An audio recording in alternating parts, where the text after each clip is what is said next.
Hello everyone, welcome to Science Concepts Hub. In the last video we completed our chapter 3 and revision of the chapter. Today we are starting our next chapter, that is chapter number 4, which is acids, bases and salts. So let's start reading the chapter. First of all, we all know that there are wide varieties of material around us. हम सबको पता है कि बहुत सारे material हमारे चारों तरफ हैं. They differ from one another in their colour, order, taste, physical state and other properties. ये सभी जितने भी मटीरियल हमारे चारों तरफ हैं, ये सभी कलर में, स्मेल में, टेस्ट में, ये सभी क्या हैं, सभी के सभी एक दूसरे से डिफरेंट हैं. We often use such properties to classify substances and materials into different categories. हम मटेरियल्स को डिफरेंट कैटेगरीज में डिवाइड करते हैं on the basis of their properties. जिनकी प्रॉपर्टीज सेम होती है उनको हम सेम कैटेगरी में रखते हैं, जिनकी डिफरेंट होती है उनको हम डिफरेंट कैटेगरी में रखते हैं. इसी तरह से सब materials like lemon, vinegar, turmeric have the sour taste. जो मटेरियल्स हमारे पास हैं, कौन कौन से material, like lemon, vinegar, turmeric, इन सब का टेस्ट कैसा होता है? They have the sour taste. Sour means खट्टा टेस्ट होता है. These materials taste sour due to the presence of chemicals called acids. और इनका खट्टा टेस्ट क्यों होता है? Because of the presence of some chemicals that is called as acid. तो acid give the sour taste to the materials. And other materials like baking soda, कुछ और मटेरियल्स भी हम डेली रूटीन में देखते हैं, जैसे बेकिंग सोडा आपकी किचन में यूज़ होता है. Soap have the bitter taste. इनका सबका कैसा टेस्ट होता है? कड़वा होता है. क्यों होता है? Due to the presence of some chemicals called as bases. यानी आपकी बुक के अकॉर्डिंग हम ये कह सकते हैं कि जो सब्सटेंसेस जिनमें खट्टा टेस्ट होता है, like the lemon, turmeric, vinegar, tomato, जितने भी मैक्सिमम जो थिंग्स हैं जिनका खट्टा टेस्ट है, that is due to the presence of acid. और अगर किसी सब्सटेंस का कड़वा टेस्ट है, that is due to the presence of basis.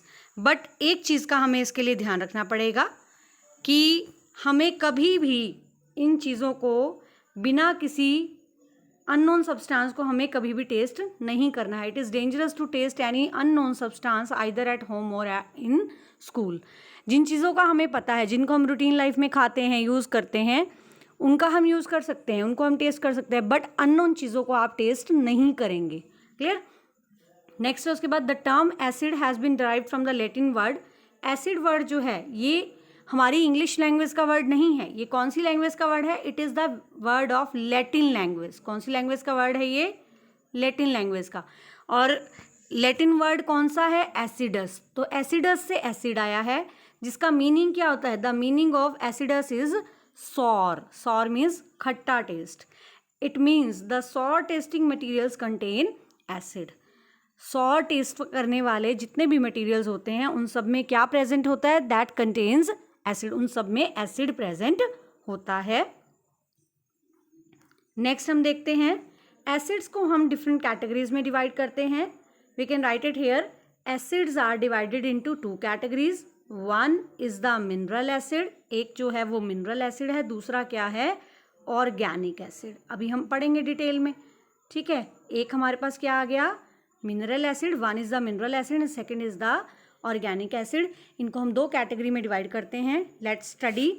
First category हमारे पास आती है मिनरल एसिड. देख लेते हैं मिनरल एसिड क्या होता है. Acids which are prepared from the minerals present in the earth.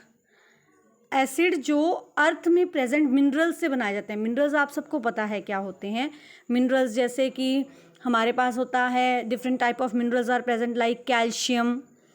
Okay, calcium हो गया. उसके अलावा आपका हो गया बहुत सारे और भी मिनरल्स हमारी अर्थ में प्रेजेंट है, तो उनसे जो एसिड बनेंगे, कैल्शियम हो गया, फॉस्फोरस हो गया. ठीक है, तो इनसे जो एसिड बनते हैं उनको हम क्या कहते हैं? They are called as mineral acid. For example, mineral acid example इन्होंने दिए है hydrochloric acid, sulphuric acid, nitric acid, sulphurous acid, phosphoric acid. These are the examples of mineral acid. ये सभी मिनरल एसिड्स हैं. कौन कौन से? Hydrochloric acid. इन सब के फॉर्मूला बेटा आपने लर्न करने हैं, अपनी नोटबुक पे राइट करने हैं. टेबल आप बनाएंगे जिसके अंदर आप राइट करेंगे एसिड. सबसे पहले आप एसिड राइट करेंगे, फिर आप बनाएंगे एसिड की दो कैटेगरीज। फर्स्ट कैटेगरी आप लिखेंगे मिनरल एसिड, क्लियर, और दूसरी कैटेगरी आप लिखेंगे ऑर्गेनिक एसिड। ठीक है बेटा, मिनरल एसिड के टाइप्स आप लिखेंगे कौन कौन से डिफरेंट मिनरल एसिड हमारी अर्थ में प्रेजेंट हैं। ये आपके लिखेंगे हाइड्रोक्लोरिक एसिड और उसका फॉर्मूला, फर्स्ट ऑफ ऑल मैंने यहाँ लिखा हाइड्रोक्लोरिक एसिड। ठीक है, हाइड्रोक्लोरिक एसिड, इसका फॉर्मूला हो जाएगा HCl। क्लियर, इस तरह से आपने पूरा कंप्लीट बनानी है table. Next I will see it in your notebook. Next आता है इसके बाद हमारे पास, do you know sulphuric acid is known as king of the chemicals. इसको किंग ऑफ केमिकल्स कहा जाता है, किसको, सल्फ्यूरिक एसिड को। It is use in the manufacturing of wide variety of materials. इससे बहुत सारी चीज़ें बनाई जाती हैं, बहुत सारे मटीरियल्स बनाए जाते हैं, that is why it is called as king of chemicals. Next हमारे पास कैटेगरी आती है, that is the organic acid. हमने फर्स्ट कर लिया था mineral acid, second we are discussing about the organic acid. Organic acid क्या होते हैं, देखो ऑर्गेनिक वर्ड का मीनिंग पहले हम समझते हैं। ऑर्गेनिक मीन्स क्या होता है, organic means that is obtain from the living organism. Living things से हमें मिला। लिविंग थिंग्स कौन सी है हमारी, प्लांट्स और एनिमल्स। लिविंग थिंग्स कौन सी है हमारी, प्लांट्स और एनिमल्स। क्लियर, तो यहाँ पे ऑर्गेनिक मीन्स जो लिविंग ऑर्गेनिज्म से हमें मिलता है, that is called as organic acid. तो acids which are naturally occurring are found in plants and animals. जो प्लांट्स और एनिमल्स में पाया जाता है उस एसिड को हम क्या कहते हैं, that is called as organic acid. For example, इसमें बहुत सारे आप फ्रूट्स खाते हैं। फॉर एग्जाम्पल, ये आपको सिट्रस फ्रूट दिया हुआ है, दैट इज ऑरेंज। ये आपको दे रखा है लेमन। ये आपको दिया हुआ है, that is the gooseberry. Next ये आपका दिया हुआ है, दैट इज़ योर ग्रेप्स। उसके बाद कुछ और भी आपको फ्रूट्स दिए हुए, टर्मेरिंड हो गई। तो ये सारे फ्रूट्स क्या हैं, दीज कंटेन एसिड्स। इसी वजह से इनका टेस्ट कैसा होता है, they have the sour taste, means उनका टेस्ट खट्टा होता है। तो many fruits and vegetables contain organic acid. बहुत सारे फ्रूट्स और वेजिटेबल्स में क्या प्रेजेंट होता है बेटा, that contain organic acid. For example, organic acid का एग्जाम्पल आप करेंगे गुआवा। गुआवा में कौन सा एसिड होता है, ऑक्सैलिक एसिड। ऑरेंज, लेमन, आंवला, इनके अंदर कौन सा होता है, सिट्रिक एसिड होता है। ऑरेंज, लेमन एंड आंवला कंटेन सिट्रिक एसिड। ग्रेप्स में कौन सा होता है, ग्रेप्स, टर्मेरिंड और गूसबेरी। ग्रेप्स, टर्मेरिंड और गूसबेरी, इन तीनों में कौन सा एसिड होता है, टार्टरिक एसिड होता है। सॉर मिल्क, अगर दूध खट्टा हो जाए, जैसे दही है आपकी, ठीक है, दूध खट्टा होना मीन्स दही में कन्वर्ट हो जाता है अगर, तो उसमें कौन सा एसिड होता है, that contain the lactic acid. तो ये आप बेटा टेबल बनाएंगे। टेबल कैसे बनाएंगे, किस में कौन सा एसिड होता है, let us see how will you right it. यहाँ इस तरह से आप एक टेबल बनाएंगे। टेबल किस तरह से बनाएंगे, यहाँ आप लिखेंगे सब्सटेंस। नोटबुक में आप टेबल बनाएंगे सब्सटेंस या थिंग्स, और इधर आप फिल करेंगे, you will write it here acid present. ठीक है, सबसे पहले आपने सपोज लिखा, यू विल राइट ऑरेंज। ठीक है, ऑरेंज। ऑरेंज के साथ और क्या लिख सकते हैं आप इसमें, ऑरेंज के अलावा लेमन, आंवला, इनके अंदर कौन सा एसिड आ जाएगा, सिट्रिक एसिड। ठीक है, ऐसे ही और एग्जांपल्स आप इसमें लिख सकते हैं। टर्मेरिन में टार्टरिक एसिड हो जाएगा। इस तरह से you can write down and you can make the table, कौन सा एसिड किस में प्रेजेंट है। मैं आपसे आपकी नेक्स्ट क्लास में, जब भी आपकी जूम क्लास होगी, मैं आपकी नोटबुक भी चेक करूंगी और आपसे पूछूंगी भी कि आपने इसको किया है या नहीं किया है। क्लियर। नेक्स्ट हमारे पास आता है, many fruits and vegetables contain organic acid. बहुत सारे फ्रूट्स और वेजिटेबल्स में ऑर्गेनिक एसिड होते हैं, हमने डिस्कस कर लिया। ग्रेप्स में, टर्मेरिन में, गूसबेरी में टार्टरिक एसिड होता है। सॉर मिल्क के अंदर लैक्टिक एसिड होता है। इसकी जगह आप कर्ड लिख सकते हैं, curd contain lactic acid. Vinegar में कौन सा एसिड होता है, विनेगर कंटेन्स एसिटिक एसिड। इसमें कौन सा एसिड होता है बेटा, विनेगर। यूज देखा है ना आपका, आपकी नूडल्स में डलता है विनेगर, अचार के अंदर डलता है, ठीक है, that contain acetic acid. Next इसके बाद हमारे पास आता है sting of bee. Sting of bee यानी मधुमक्खी जब हमें काट लेती है, उसका डंक, स्टिंग मीन्स डंक। ठीक है, मधुमक्खी के डंक में। रेड आंट, जब हमें चींटी काट लेती है, रेड आंट के स्टिंग में। वास्प के स्टिंग में। और स्टिंगिंग नेटल। स्टिंगिंग नेटल क्या होता है बेटा, एक प्लांट होता है स्टिंगिंग नेटल, जिसके ऊपर जो लीव्स होते हैं ना, वो क्या होता है, जब हम उनकी स्किन, उनको लीव्स को हम टच कर लेते हैं, ठीक है, तो उसमें भी क्या प्रेजेंट होता है, दैट कंटेन फॉर्मिक एसिड। तो किस किस में होता है बेटा, sting of bee, red ant, wasp, stinging nettle contain formic acid. इनकी वजह से क्या होता है, it causes a shooting pain, जिससे बहुत ज़्यादा पेन होती है, जलन होती है। देखो जब आपको चींटी काट लेती है या वास्प काट ली, वास्प समझते हो ना, जिसको आप भिरड़ बोलते हो, है ना, जब वो काट लेती है तो आपको कितना दर्द होता है। वो क्यों होता है, क्योंकि उसमें क्या प्रेजेंट होता है, दैट कंटेन फॉर्मिक एसिड। उनके डंक के अंदर फॉर्मिक एसिड होता है। वो क्या करती है, जब वो डंक मारती है तो आपकी बॉडी में, आपके ब्लड के अंदर इंजेक्ट कर देती है। किसको इंजेक्ट कर देती है, फॉर्मिक एसिड को। और वो फॉर्मिक एसिड क्या करता है बेटा, आपको बहुत पेन और स्वेलिंग कॉज करता है। ठीक है बेटा। नेक्स्ट उसके बाद आता है acids like hydrochloric acid, nitric acid, sulphuric acid and phosphoric acid are strong acid. तो जो आपके जितने भी एसिड्स हैं, जैसे हाइड्रोक्लोरिक एसिड जो हमने मिनरल एसिड किए थे, नाइट्रिक एसिड, सल्फ्यूरिक एसिड और फॉस्फोरिक एसिड, ये सभी कैसे एसिड हैं, स्ट्रॉन्ग एसिड हैं। ठीक है, तो इनको हम क्या बोलते हैं, they are called as strong acid. क्यों कहते हैं इनको हम स्ट्रॉन्ग, अभी हम डिस्कस करेंगे। और acids like citric acid, acetic acid, carbonic acid and formic acid, इनको हम क्या कहेंगे, वीक एसिड। देखो हमने एसिड की पहले कैटेगरी 2 बनाई थी, कौन कौन सी, मिनरल एसिड और ऑर्गेनिक एसिड। अब आप एसिड की एक और कैटेगरी बनाएंगे।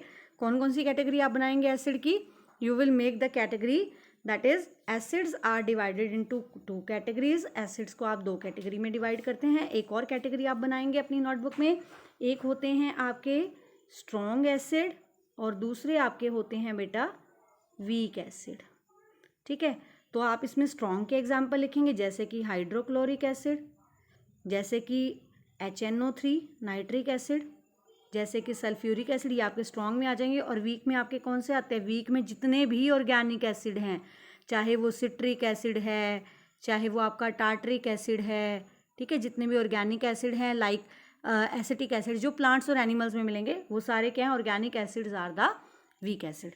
क्लियर, ये टेबल भी आपने बनानी है, तो इसको आप ज़रूर अंडरलाइन करेंगे पहले, यू विल अंडरलाइन इट, कि जो एसिड्स हमारे पास जैसे कि hydrochloric acid, nitric acid, sulphuric acid, phosphoric acid, these are the strong acids.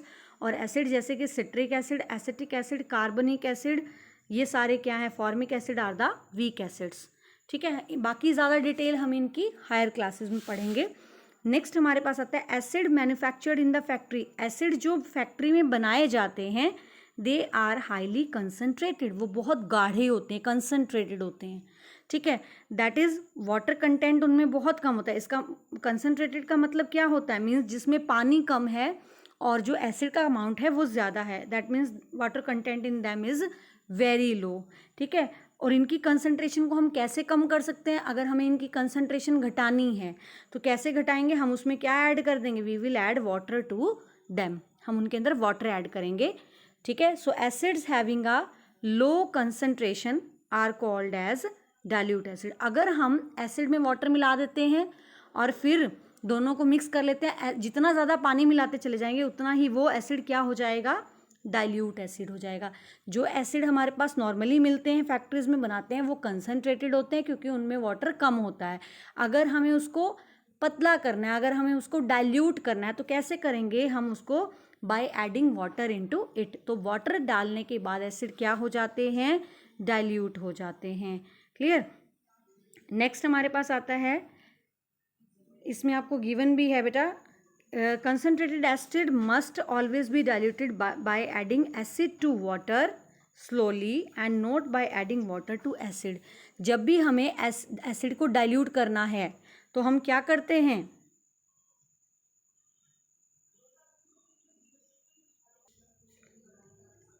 हमें हमेशा एसिड को पानी में डालना चाहिए, ना कि पानी को एसिड में। यानी जब हमें एसिड को डाइल्यूट करना है तो हमें क्या करना चाहिए, we have to take water, जितना हमें पानी मिलाना है, सपोज हमने इसमें पानी डाल लिया और एसिड को हमें यहाँ डालना है, तो हम इसको ड्रॉप बाय ड्रॉप डालेंगे। ये ड्रॉपर है सपोज, इस ड्रॉपर की हेल्प से हम इसके अंदर इसको डालेंगे थोड़ा थोड़ा करके वॉल के साथ। ऐसा क्यों करते हैं, अगर सपोज हम एसिड ले लें, यहाँ पे सपोज हमने एसिड लिया और एसिड में हम पानी डालेंगे, सपोज ऐसे वाटर डाल देंगे, तो क्या होगा, ये बहुत खतरनाक हो सकता है। क्यों खतरनाक होता है, जैसे ही हम पानी डालेंगे तो वाटर जो है वो बाहर की तरफ छलक के आएगा और वो क्या करेगा, वो वाटर एकदम से वेपर में चेंज हो जाएगा, क्योंकि ये एक एक्सोथर्मिक प्रोसेस होती है जिसमें हीट बाहर निकलती है, जिसमें बहुत ज़्यादा हीट निकलती है, और जिसकी वजह से वाटर किस में चेंज हो जाता है, वेपर्स में चेंज हो जाता है। और वो वेपर, एसिड के वेपर हमारे ऊपर छलक के गिर सकते हैं और हमारी स्किन जल भी सकती है। ठीक है, तो हमेशा हमें इस बात का ध्यान रखना चाहिए, we always must dilute acid to water. हमें एसिड को पानी में डालना चाहिए धीरे धीरे करके, and not by adding water to the acid. कभी भी वाटर को एसिड के अंदर नहीं डालना चाहिए। नेक्स्ट हम कर लेते हैं, do you no gases like carbon dioxide, sulphur dioxide, nitrogen dioxide, ये सारे हमारी एयर में रिलीज़ होते हैं। कैसे रिलीज़ होते हैं? By factories, power houses, automobile exhaust, इन सब की वजह से ये सारे के सारे हमारी एयर में रिलीज़ होते हैं। ये गैसेस, देखो ये गैसेस कहाँ से आती हैं? जब भी गाड़ी चला रहे हैं, ठीक है, आप घर में कोई भी फ्यूल यूज़ कर रहे हैं, गाड़ियाँ चला रहे हैं, ठीक है, बाइक चला रहे हैं, तो इनसे ये सारे के सारे गैसेस जो हैं वो रिलीज़ होती है। कौन कौन सी गैसेस? जैसे कि carbon dioxide, sulphur dioxide, nitrogen dioxide, ये एयर में रिलीज़ होती है फैक्ट्रीज से, पावर हाउसेस की वजह से, या फिर ऑटोमोबाइल एग्जॉस्ट। ऑटोमोबाइल एग्जॉस्ट मतलब जो आप गाड़ियाँ बाइक्स वगैरह चलाते हैं, ऑटोमोबाइल चलाते हैं, उसके धुएँ की वजह से ये सारी गैसेस रिलीज़ होती हैं। ये गैसेस क्या करती हैं? ये गैसेस जाके एयर में मिक्स हो जाती हैं, एयर के अंदर हो जाती हैं। ठीक है, उसके बाद जब एयर में ये गैसेस हैं, ऊपर से बारिश आ गई, सपोज यहाँ पे रेन वाटर आ गई, ठीक है, जैसे ही रेन वाटर आएगी तो ये क्या होगा, ये एसिड जो है वो रेन के साथ, ये गैसेस जो हैं ये रेन के साथ मिक्स हो जाती हैं और ये अर्थ के ऊपर गिरती हैं, और जिसकी वजह से क्या होता है, दैट कॉजेज एसिड रेन। क्या बता रही थी मैं? जो डिफरेंट हार्मफुल गैसेस हैं, ये गैसेस हैं, सपोज गैसेस जब कभी रेन वाटर के अंदर मिक्स हो जाती है, रेन के साथ मिक्स हो जाती है, and these together fall on the earth, earth के ऊपर अगर इकट्ठे गिरती हैं तो क्या होगा, this will produce the acid rain, क्योंकि इनके अंदर एसिड बन जाता है। अब रेन में क्या बन गया? रेन में एसिड बन जाता है। ठीक है, this is known as acid rain. Clear? So these gases mix with the rain water and form acid, rain water thus become acidic. ये रेन वाटर कैसा हो जाता है? एसिड। और जब रेन वाटर, एसिड रेन हमारी बिल्डिंग के ऊपर गिरती है, मार्बल्स के ऊपर गिरती है, जैसे कि हमने ताजमहल के बारे में पढ़ा हुआ, ताजमहल कितना सुंदर था पहले, अभी उनका जो बाहर से जो उनकी ताजमहल की मॉन्यूमेंट है, ताजमहल की जो बिल्डिंग है वो पूरी की पूरी क्या हो रही है, कोरिजन हो रहा है, एसिड रेन उसके ऊपर पड़ रही है, उसका कलर फेड हो रहा है। ठीक है, सो ये क्या करते हैं, the acid react with marble, acid rain is main cause of yellowing of Taj Mahal, इसकी वजह से ताजमहल का कलर भी क्या हो रहा है बेटा, येलो हो रहा है। So building and monuments made of marble these get affected by the action of acid rain. तो बिल्डिंग्स और जितने भी मॉन्यूमेंट्स हैं वो सभी अगर वो मार्बल के बने हुए हैं, जैसे कि ताजमहल, ये सारे के सारे एसिड रेन की वजह से क्या हो जाते हैं, खराब हो जाते हैं। ठीक है बेटा, तो आज के लिए इतना ही। हम नेक्स्ट लेक्चर में डिस्कस करेंगे। Till then take care, stay safe, stay home.